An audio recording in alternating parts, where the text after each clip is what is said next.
오늘은 PN 접합에서 순방향 전압을 인가했을 때 어떠한 물리적 현상이 발생하는지 알아보도록 하겠습니다. 에너지 밴드 다이어그램을 먼저 한번 살펴보겠습니다.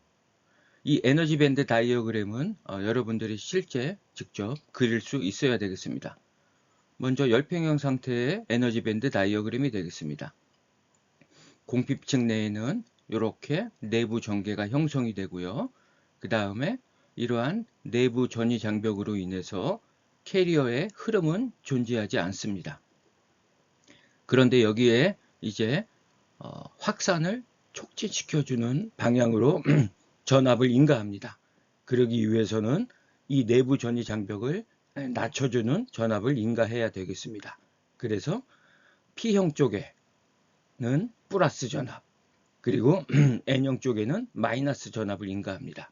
그렇게 되면 전자의 포텐셜 에너지는 낮아지고 이쪽은 높아집니다. 따라서 이 내부 전이 장벽은 낮아집니다. 그 그림이 바로 오른쪽 그림이 되겠습니다. 그래서 내부 전이 장벽이 낮아졌기 때문에 낮아진 만큼 이만큼 전자들은 P형 영역으로 주입되기 시작합니다. 순방향 전압이 인가되면 이제 열평형 상태가 아니기 때문에 페르미 준위가 이렇게 수평을 유지하지 않습니다. 이렇게 분리가 되는데요. 전자의 포텐셜 에너지가 여기는 낮아졌고 여기는 올라갔기 때문에 요만큼 인가한 순방향 전압만큼 페르미 준위가 이렇게 분리가 됩니다. 그래서 요 밴드 다이어그램을 그리는 방법은 한쪽을 고정시켜 놓고 이쪽을 그대로 끌어올리면 되겠습니다. 이때 요 빨간색으로 표시한 이러한 값들은 그대로 유지를 시켜줍니다. 여기 변하면 안 되겠죠? 그래서 이러한 그림이 그려지게 되겠습니다.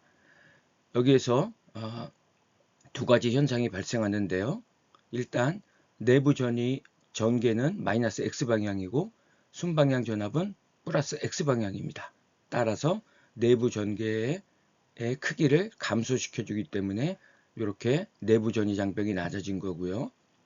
그 다음에 내부 전이 이 전개가 약해지므로 이 안에 있는 공간 전압 밀도의 수가 감소합니다. 즉 단위 면적당 공간 전압 밀도가 감소하기 때문에 공핍층의 폭도 감소하게 됩니다. 그래서 열평형 상태에서의 공간 전압 폭은 이렇게 표현을 했는데요.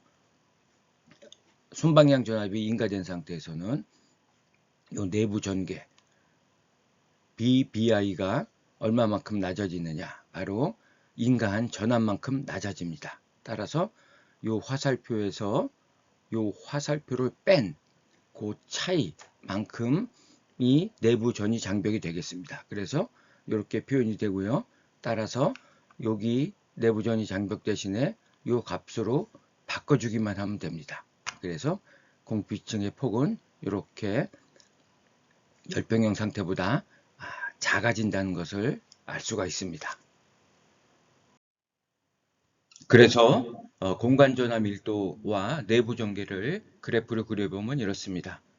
열평형 상태보다 공간 전압 밀도가 감소했기 때문에 작은 사각형으로 이렇게 표시를 했고요. 이 사각형의 면적은 동일합니다. 전하 종성의 조건을 만족하기 때문이죠. 그래서 공핍층의 폭은 열평형 상태는 XN0를 표기했고요.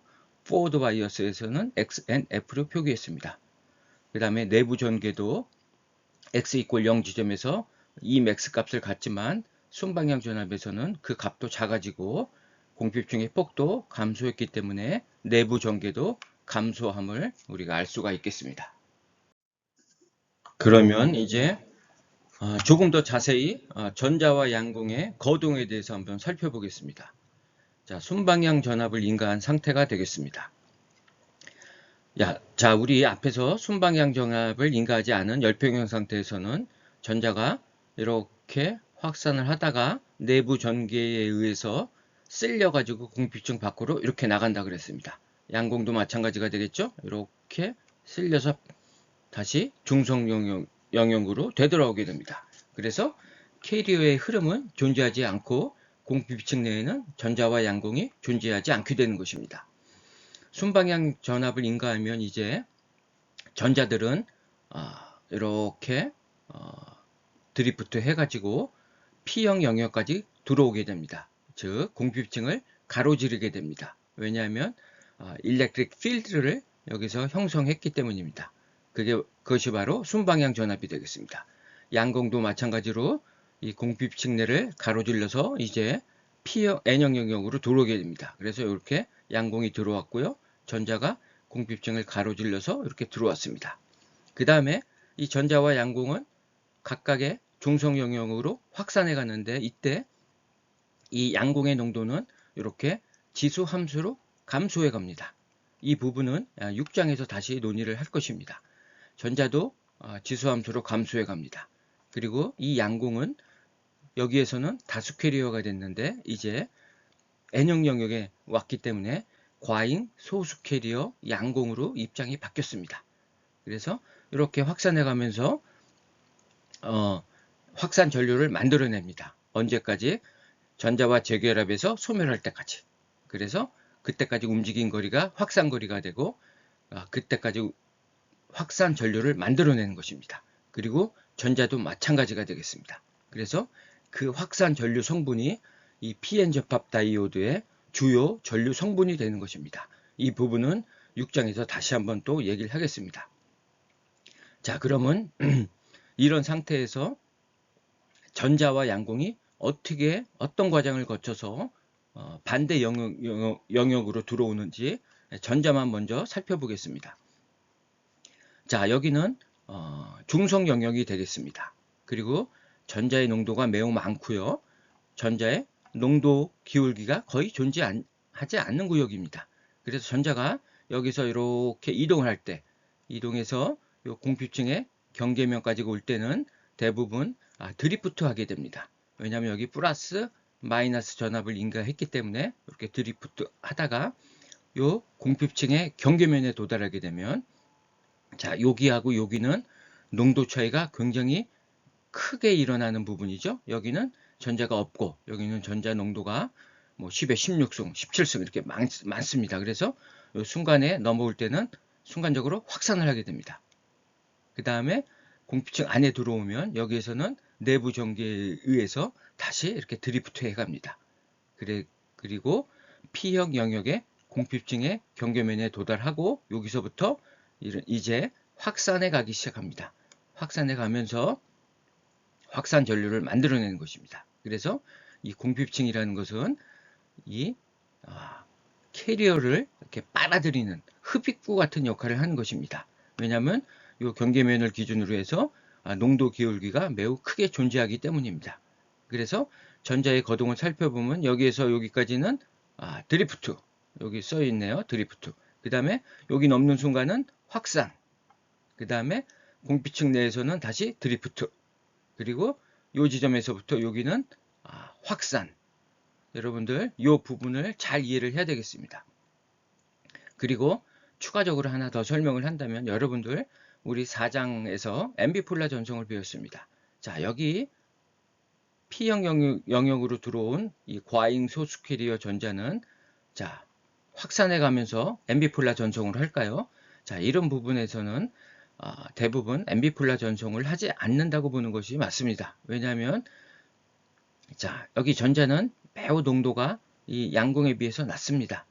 그래서 뭐 이미 전하 중성의 조건을 만족하고 있고요. 그래서 전자는 단독으로 확산하게 됩니다. 그런데 고수준 주입이 되면 예를 들어서 여기 전자가 이 양공의 농도보다 비슷하거나 더 많이 주입되는 경우, 그러한 경우는 전하 중성을 만족하면서 이동해야 되기 때문에 이번에는 양공을 끌고 이동하게 됩니다. 그래서 그럴 때는 앰비폴라 전송이 발생할 수 있습니다.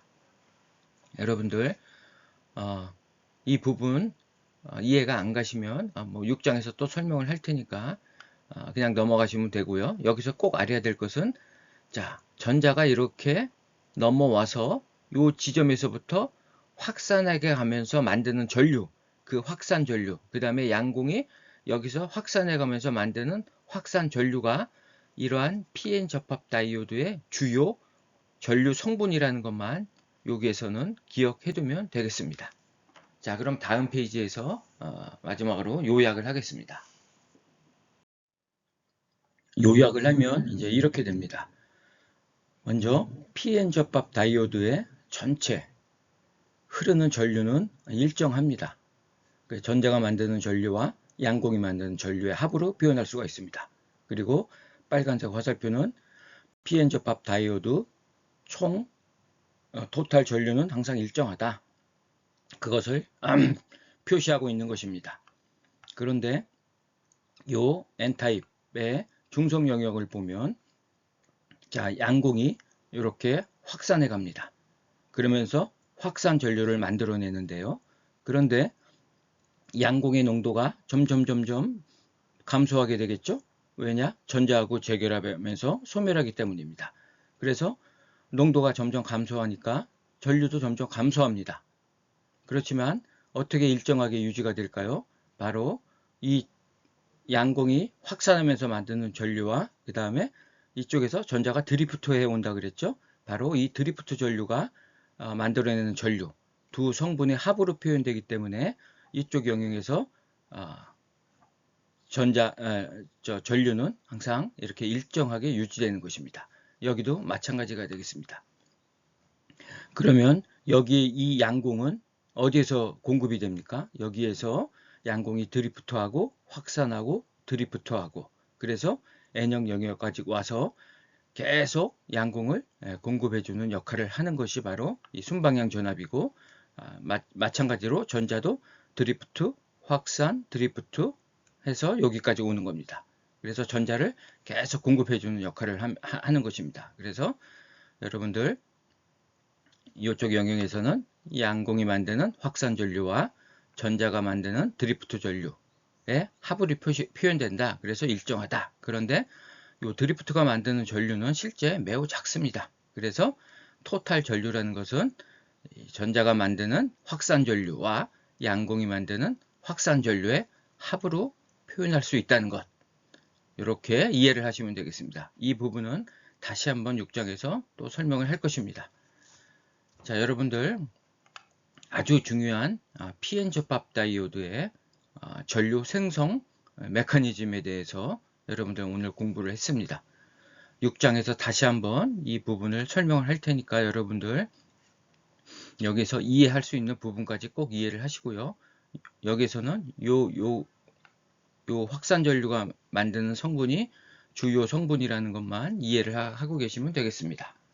자, 그러면 오늘 강의는 여기까지입니다.